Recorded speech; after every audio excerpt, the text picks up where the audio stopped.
The World's Beautiful Game Podcast, episode 11, I believe. I don't even remember at this point, but this is a disappointing Happy 4th of July episode. We are recording on the day of the celebration of America with a not so celebratory mood after the U.S.'s uneventful and terrible exit out of the group stages of Copa America.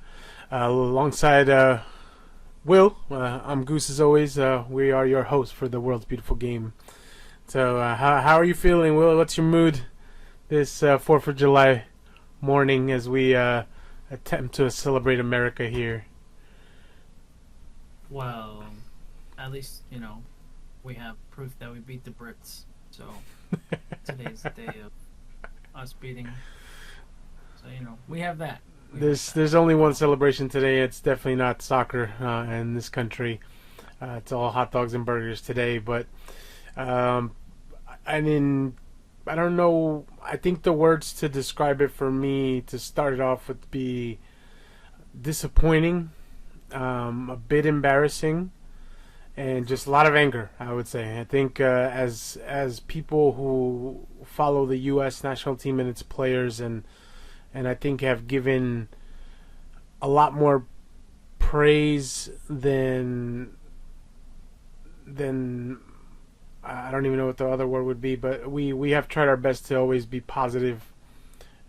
Not to say that we're not critical at times, because we are very realistic about where we are alongside the greats in the world. I would say that those three words are probably the best ones to describe how this tournament was for the U.S. with only 2 years left to the World Cup here, as we're going to be hosting that event, in just leaving a very, very poor taste in our mouths after that exit. Yeah, I think it's just, honestly, it's an embarrassment, not even to the U.S., because both the two powerhouses, quote unquote powerhouses, USA and Mexico, both crashed out, and it's pretty embarrassing that you have the likes of Costa Rica getting more points than us, not because Costa Rica is a bad team, because obviously they show up for big tournaments, so always kudos to them, respect to them, but the fact that they don't have the resources that we do. These other smaller countries that came in through the CONCACAF, that came in, Panama obviously qualifying over Canada. us, the fact that Panama is nowhere to be found. And in the qualifiers, I had, like, for the World Cup qualifiers, I forgot they were pretty much even existing. So the fact that they're in this tournament and then we wound up losing to them, and then also on top of that, then them taking care of business to knock us out of this is beyond embarrassing. I think to this point, it's just like you don't even. Obviously, I think the biggest blame is just overall the entire federation. Was it Twelman that said it was the last year? When he said it was pretty much embarrassing. I think it's been 2 years now, because I think it was that was the one we didn't qualify for the last World Cup. Yeah. Well, no, exactly. it's been So more I than think that that now. was. So 22. then, yeah, that's right. Yeah, it was from when we got knocked out against Trinidad and Tobago, and I think he said it perfectly. And I literally watched it again yesterday, and What are we I couldn't doing? agree more. Exactly. Yeah. It's. I think he said it perfectly, and that's really exactly from that point when we didn't qualify, and then bringing it back today. What have we done? Nothing. So therefore, we're just continuously getting crappier and crappier, or maybe we're not getting crappier, but we're not getting better. So Let's quickly talk about the three games. We're not there's gonna be no excuses on this pod, because we need to really talk about the bad, because that's what all of this was. Even in the win in the first game against Bolivia, which we've already talked about. You win, you get an easy win, confidence, score 2 goals, could have been 5-6 the way they played that game. Looked great. Came out with a really positive energy, positive attitudes in that game.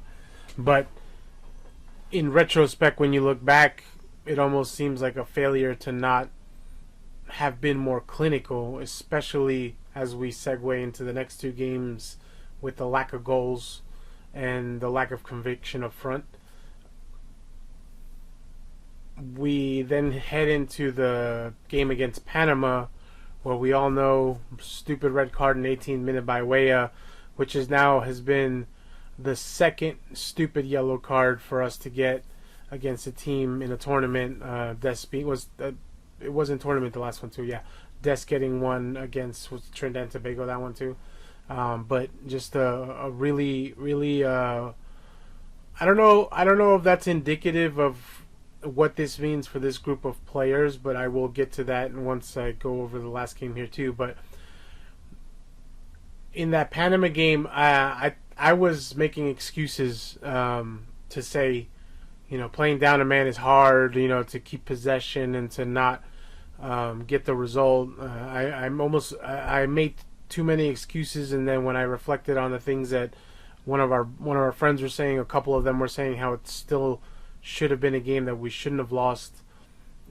Maybe even gotten a tie at least against Panama. I think would have been in the least what we should have done.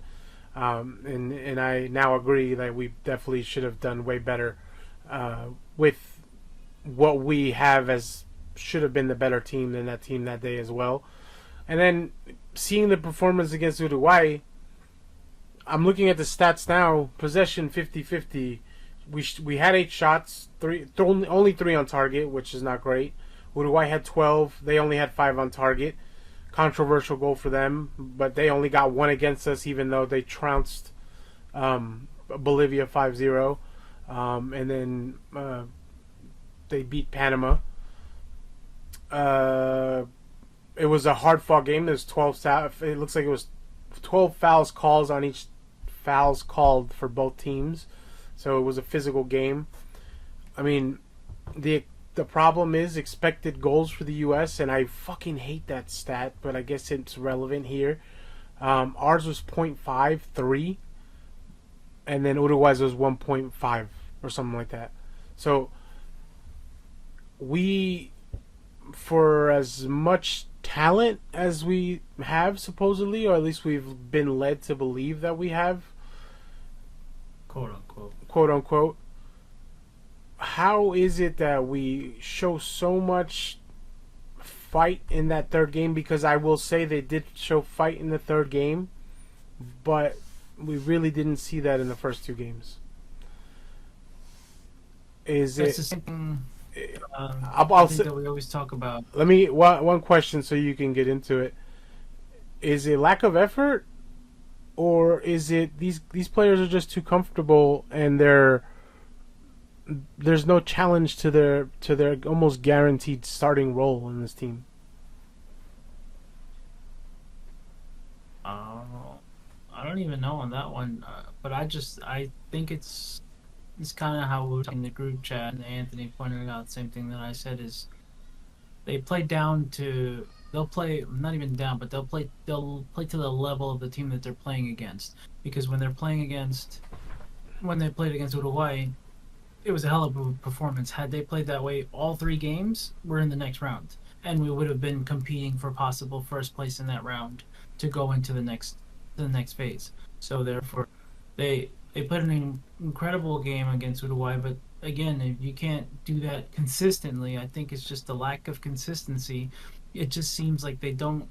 The first 2 games, it's like there was no urgency there. It's like they were playing, they were going through the motions, and it seems like if maybe they felt that they were better than those players, and they're like, okay, well, I'm gonna try to play differently, or try to show off a little more, or try to do things my way, and kind of play, kind of like show off in a sense, and it went miserably versus Uruguay. They were like, okay, we're gonna all play with urgency, we're gonna play aggressive, we're gonna it's gonna be a hard fought battle. We're gonna do what we do, and yeah, they kept possession, so it was equal possession, almost the same amount of shots on target, less shots, but more at least the same amount of shots on target. I just felt like they definitely matched the level that higher competitor, and that's what's annoying, that they matched the level instead of against Bolivia and Panama saying let's play that same level that we just did.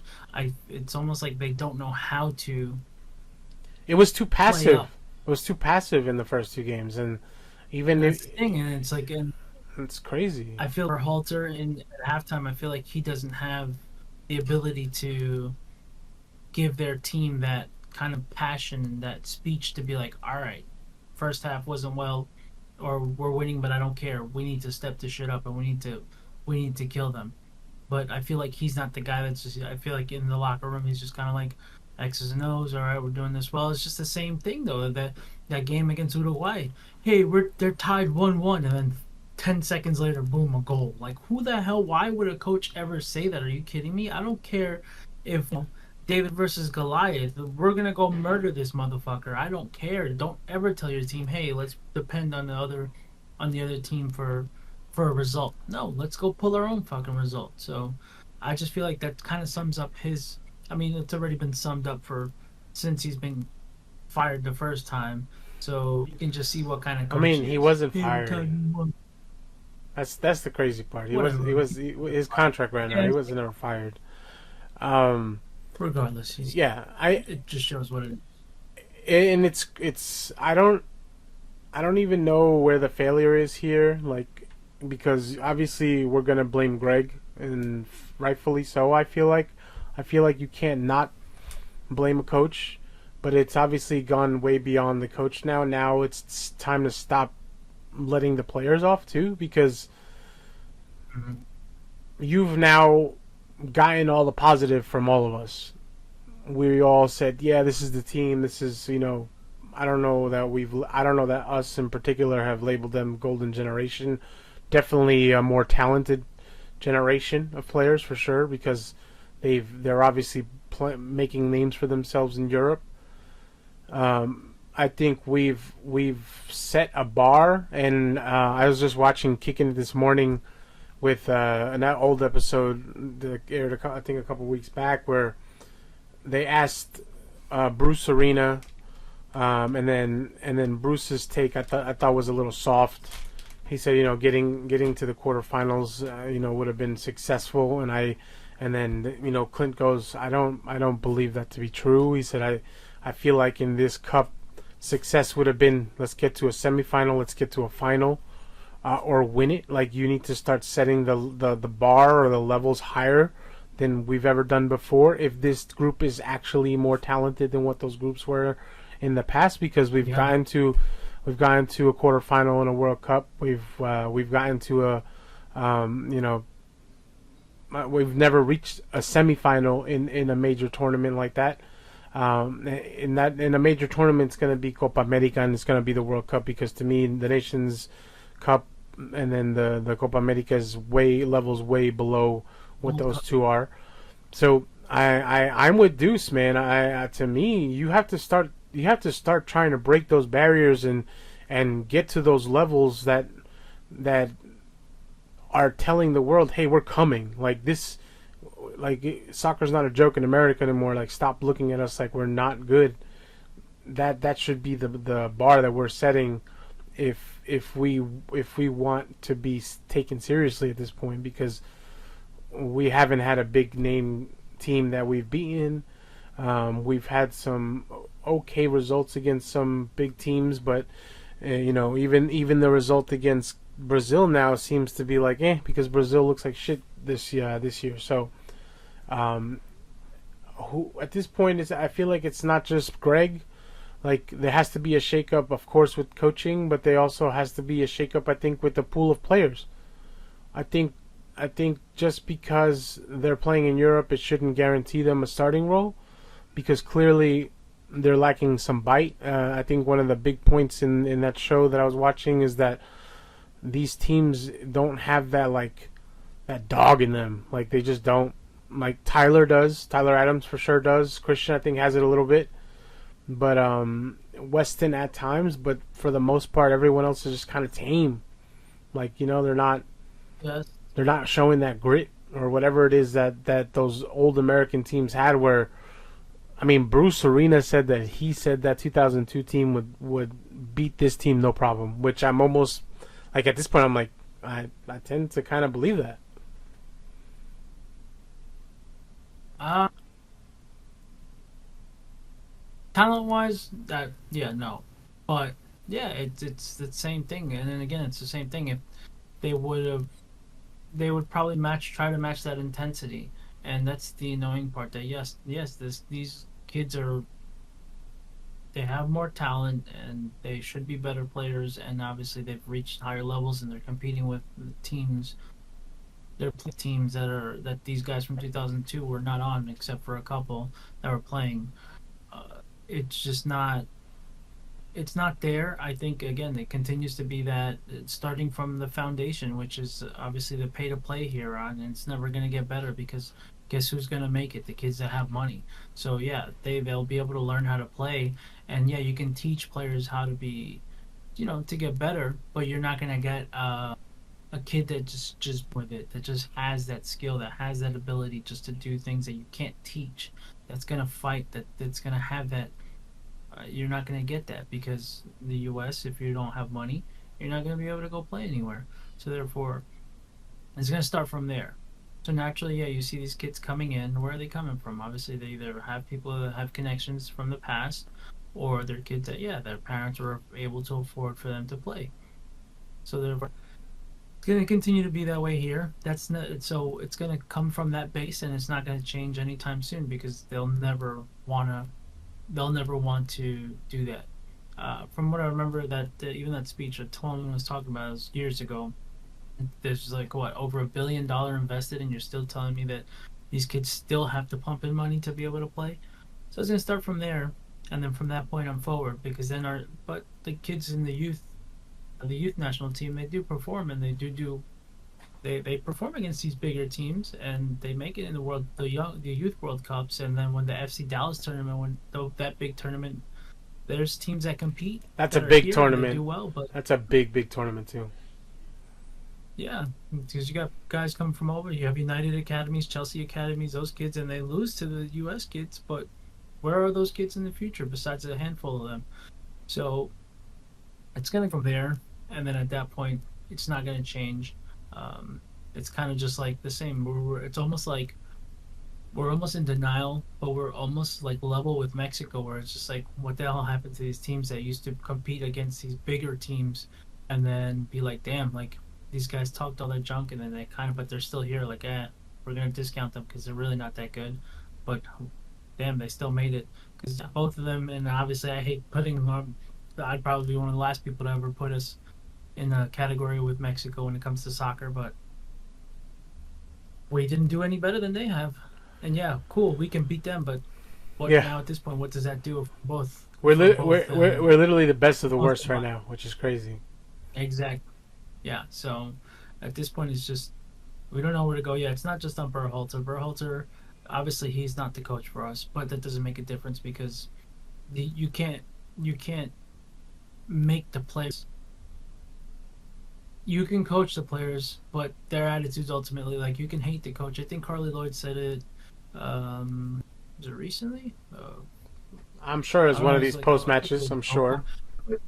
yeah, but she said pretty much like yeah, there was teams that we hated the coach and they still won the World Cup. So it doesn't matter. You don't need to like the coach, but as long as the coach doesn't need to like you. But if the coach knows that you're working hard and you're doing everything, sometimes make it harder because he doesn't like you. Sure, but if you give him no doubt or he can't go otherwise and say, "Damn, I don't like this guy, but I can't bench him because he's too damn good," then that means you'll quickly, if he doesn't like you, you'll quickly put on that, well, he doesn't like me, so it doesn't matter what I do. I'm not going to play. No, if you're too damn good, it doesn't matter if he likes you or not. You're going to play. So, yeah, I think it falls down to the players. I think it's just this generation now that's coming in that is quickly gets upset over anything and then wants to give up. And there's not all of them, but there's I don't a know. good chunk of them. I don't So know the about mentality is giving up. um, I don't know if that's it. But I do. I will say. I will agree with you that it has. I think it has more to do with like they're too comfortable. Like, you know how even jokingly we'll talk about chemistry because of the game FIFA, but it's funny. It's like this team has all the chemistry they could ever want because it feels like they basically made up their own lineup. It feels like it's like you basically got to put us in together, coach. Like we're all friends. Like you got to put us in. That's what it feels like. and I'm with you there.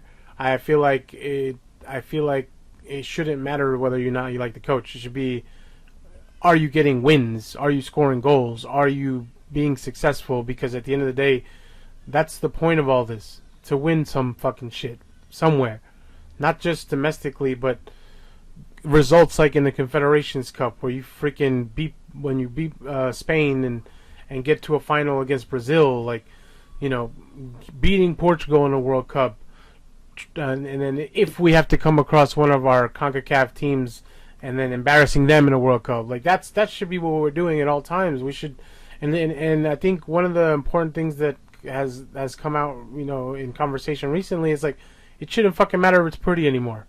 Like I think at some point, well, that's what we wanted. We wanted it to at least look like we know how to play.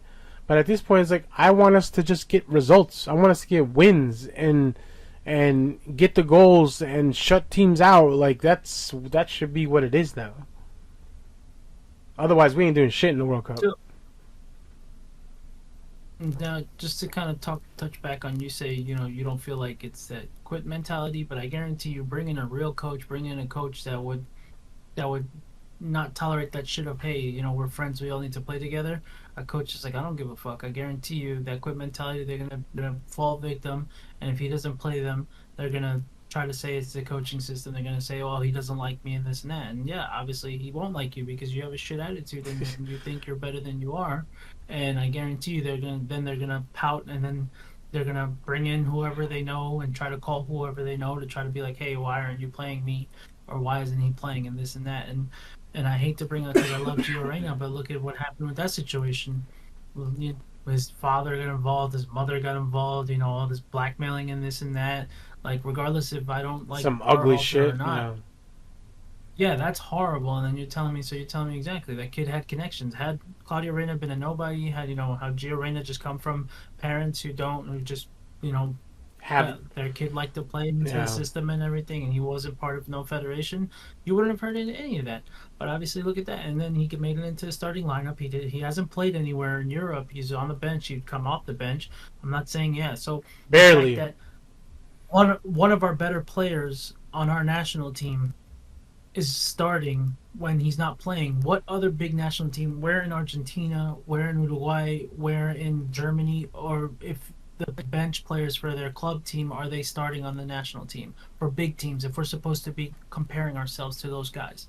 So yeah, I was having this conversation with people at work the other day, because they were, you know, the first question was like, the refs are horrible, aren't they? I'm like, it doesn't fucking matter. I said at the end of the day, you still have to win a game. Yeah, the refs can be completely awful, and it happens all the time.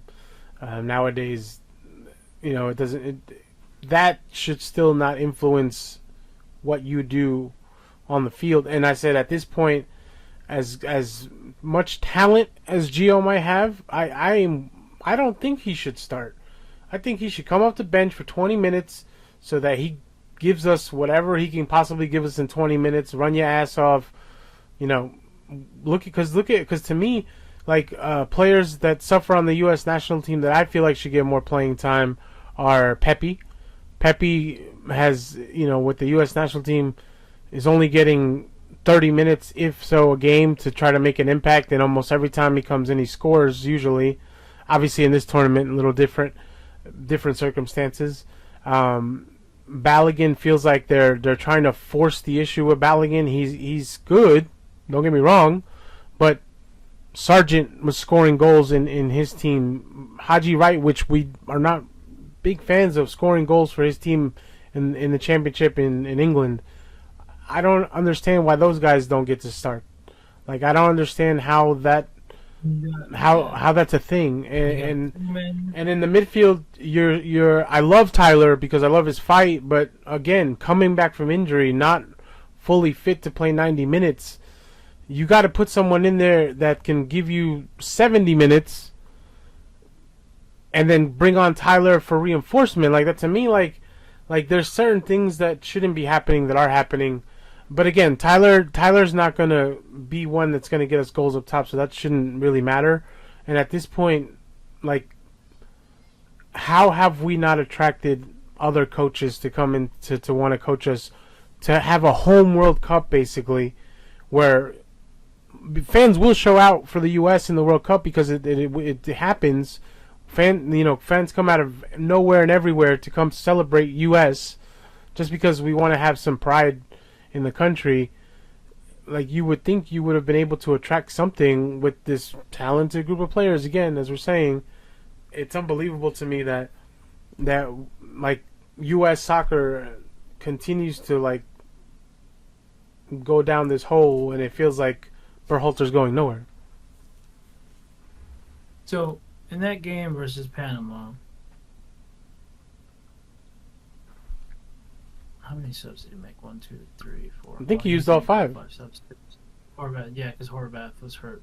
But not once was Aronson used. De La Torre was barely utilized.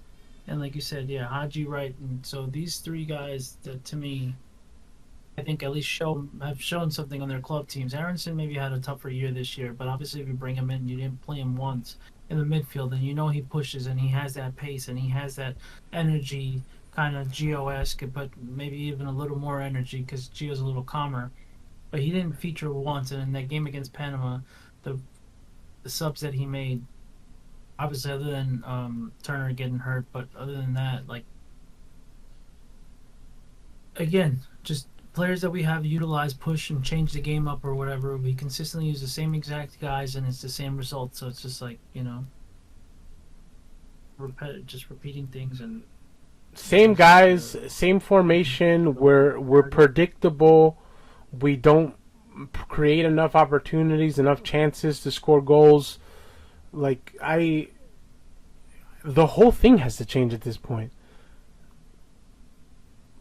And who can we even bring in at this point? I keep seeing that everyone's like, oh, it should be an American guy, an American guy. I don't fucking care who it is. I don't care if the guy doesn't speak English. I don't care if the guy, like you said, pisses off every single player that plays on the national team right now. Like, you need somebody, like anybody. Like, did you know, Bielsa actually said he wanted to coach the United States a couple years ago. I saw that. That article came out, and yeah, and obviously look where he's at now, and obviously he's on to the next stage, and he has a solid chance to win. And obviously it's Bielsa regardless. If Bielsa's telling you he wants to come coach here, you're telling me Berhalter was a better coach than him? No fucking. At this point, I would like to see a guy like David Wagner, who coached Brighton and was coaching, I forget what team he was coaching in Germany, which he got fired for, which he shouldn't have. But he's looking for work now, I think. And I don't even care about big names. Like, I would, listening to Tony Miola speak about the team, I wish he would, because he coached a USL team. I wish he would come in and coach. Like, that guy knows. I love Tony Miola. Obviously, he's one of my favorite keepers, but I don't think he has that experience to go that high. But I'd bring him in as at least an assistant, and eventually bring him in as a head coach if he continues to progress. But yeah. Yeah, I mean, Tab Ramos is another one who's coached the U.S. national system, and that guy was an amazing soccer player when he was playing for the U.S. when he played, for Metro Stars, and I get it. He's kind of I understand that these aren't guys that have had success anywhere, coaching wise, but that's the thing. We need to stop bringing in former guys, not because, like I said, I'm always been a fan, but again, you can put their resume comparing to, again, Bielsa. If Jurgen Klopp was available and that craziness were to happen for a World Cup, if he's resting and can coach for World Cup, I'm just not mentioning unrealistic dudes. I guess that's where I'm going with this, because I would love that to be the case. The budget that we have, the money that we have, that we can pay and everything, and then just like that, we should be able to, at least for the World Cup, and be like, all right, let's try to pull a result and get somebody and at least see what that was like. See what a coach is like. That is like, hey, listen, we'll pay you for 2 years for the World Cup. We'll pay you, and then after that happens, you can do what you want. You can either stay or you can go somewhere else, and then see what it's like, so they can actually feel what a big time coach is to have. Because, but that's the problem. Supposedly, there's not money to give out there like that. we because we have have to, yeah, equal pay with we have to what because the women's we coach also get. have. But So that doesn't make sense. That'd be dumb. That'd be dumb for the women to kind of want to find somebody else because the women are actually doing great with the coaches they have. So it's kind of that to me. It just seems dumb to be like, well, if they paid him more money, let's go pay somebody else more money. It don't make sense because if the coach you have is doing well, if we could get a cheap coach that's actually doing well, I could care less how much. I could care less if the women spend 10 times the amount that the men spent. If we have an actual coach, I I don't mean, care what it I costs, but mean, we but don't have cheap coaches. who do you feel are realistic coaches we could bring in for this? Because that's the whole thing. Like, yeah, we fire Greg, and I'm all for getting moving on from him. But who the fuck do we bring in? I mean, like Again, realistically, I there's don't guys. think Klopp is realistic. I think that's like a No, Klopp obviously won't come in, but there's coaches around. There's coaches around. There's big time coaches around that don't have a job that are just sitting around that we have not contacted. But it's again, it's not going to make a difference because look at just what happened up north in Canada. He came down for an interview and they pretty much treated him like shit. And he's American, so just imagine what they're going to do with foreign coaches. It's not going to matter. It doesn't matter who we talk about because this federation is trash. And until it changes, and until the whole thing changes, ain't gonna make a difference. I think the really stupid narrative that I heard not long ago was that in the coaching search they were looking for someone to meet the expectations of what we want for the future of U.S. soccer. And like fuck that, the expectation should be to fucking try to win the Jurgen, World Cup. That's Jurgen, all that fucking matters. That's all that should fucking matter right now. Fuck the future. Like Jurgen it's all Klinsmann about had right great now. expectations. Yeah, Yep. Jurgen Klinsmann had great expectations. Jurgen Klinsmann changed things up, and I guarantee he was very limited on the things he can do. And then they made him seem like he was, he was horrible and needed to go. Yeah, and I think another one thing that actually pissed me off. I saw some of the statements from Matt Turner after the loss, and because one of the questions asked him, "Oh, do you like the direction that the U.S. is heading in after this result?" And he's like, "Oh yeah, we're heading in the right direction." No, you fucking not. Ain't heading in no goddamn direction. But that's a statement. We What I hate about that's a statement where you're trying to defend your coach, and you're trying to make excuses yeah, for bad performances, and he's someone that he shouldn't be starting for the U.S. national team. I don't like he's not playing no, either. it's So true. But we don't have a goalkeeper. Same thing. We don't have another gate coming in, which is weird because we've had richness of goalkeepers after goalkeeper. Starting from Miola, then going to Friedel, and then obviously Keller, and then you had Howard, and then you had all these guys competing back to back to back keepers where it's just like, and then we came in and it's like, okay, and then we had Stefan, it's like, all right, he's the one right after Howard, and then he started going, and he died down, and then, all right, well, we have backup Matt Turner, and he had a great tournament, and then he went to a big move, and then he says like, all right, well, that's kind of where we stuck. We're stuck. And then Horvath, same thing. He's not playing either, so it's just like, where do we go from here? well, no, yeah. I mean, at this point, active keepers is what we should be going after, and Slonina is playing. He's on loan, but he's playing all the time. You should fucking bring him in. I don't know why he's not even in this batch of keepers for this country. I'm sure there's other names out there. At this point, I don't even know them, but unfortunately, because it's there's no one to follow, or at least I haven't seen it. And I keep up with a lot of U.S. stuff. I'm sure there's. I think I've seen one other one out there, but I think he's too young. And all we have to look forward now is the Olympics, the U23. They have actually I don't know the manager, but I've seen him speak a couple times. He's a European guy who has even a UEFA Pro license. So let's see how this Olympic team does. They play the first game of the Olympics to open the Olympics against France, and France is the home team basically for that Olympics. So we need the U23s to come out and show out and really make up for what the senior national team couldn't do, and hopefully bring home some medals, some gold. Hopefully, not sure.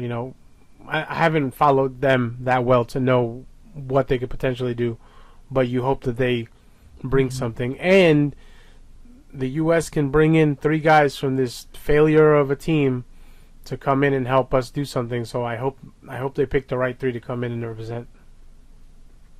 I mean, other than the Olympics, of course, still the Olympics, but realistically, in the big sidings, we don't have anything coming up until the World Cup. We don't have anything. I'm sure they're going to put up big teams or something, maybe try to play against big teams. But Nope. again, we don't have anything coming up. Nope. So Did you not what see hope the do we teams have? we're playing against? No, I didn't. And actually, now that you said it, I don't even want to, and I don't care. Canada is the next game, and then there's Yeah. Panama again. That's what we're playing Yeah. as in the windows that are coming in September and November. That's what they've set up. It's fucking awful. It's great. Yeah. Yeah. Yeah, like I said, it's not going to change. And then I guess we just have false expectations. Naturally, when our national team plays, we have high hopes, and then when they play, we get that adrenaline that we will, that we want them to do well. It's just that But hope. I guess gonna have to. It's definition of insanity. We're just gonna start all over again. Hey, we have a chance. Oh, we lost again. Hey, So No, until things big come up. So Yeah. if we qualify for the World Cup, cool. I don't expect us to get anywhere. If we get out of a group stage, at this point, no. I think our approach to the World Cup is going to be, we root for our team because we will always root for our team. If they win, we celebrate. Yeah. But again, If doing they, all this research nowadays. if they don't, I mean, it's probably more the expectation now. Yeah, at this point, it's just doing all this extensive research. We just see that things are not going to really progress until they make big changes. So, therefore, these results that we just got now are the results we can expect. Play down to a team for the qualifiers. Well, obviously, we don't even have to qualify for a World Cup because we're hosting. So, we got lucky that we're not going to get embarrassed and not by Trinidad and Tobago or some random small Caribbean team that has the size of one of our states or smaller states of people. So I think Rhode Island has more people. yeah, so Yeah, well, yeah, that's gonna do it for today. It's hard to even talk about anything else. We're just disappointed, and we had to just vent. I think today, I'm gonna watch the Olympics with kind of, like you said, low expectations. Just hope that we do the best, and hopefully they bring back some pride to our country, and show out and perform well. Hopefully we get a good result against France. So good luck to US-23s, or the U-23s. Hopefully they hopefully I almost want players to volunteer as opposed to someone getting picked to come play for the U.S. national team for the Olympics, because I feel like that's the guy that you want to be there. You want the guy that wants to represent the country. You want the guy that wants to lead this young group of players, being a more senior player, and to really bring back some of that fight that we've seen with the U.S. national teams in the past. So hopefully they can make this end of summer of soccer have some success for the U.S., which would be great. except Pepe and Tillman, because I believe the PSV owners and teams pretty much said we own them, so I think they're not allowed to go. But that's another thing. Yeah. Of the players allowed to go. Anyway, that concludes this episode of the podcast. Please keep tuning in. We're always going to be here recording what's going on. I think next up we'll try to get back to focus on the ending of Copa America and Euro 2024, and obviously follow our US 23s into the Olympics. So thanks again for listening, guys. We're on the socials, TikTok, Instagram, and then make sure you give us a follow, like, subscribe on all the podcasts that you can. And Fight. happy 4th of July, guys. Don't eat too many hot dogs. Happy birthday. Happy birthday, America. Peace out.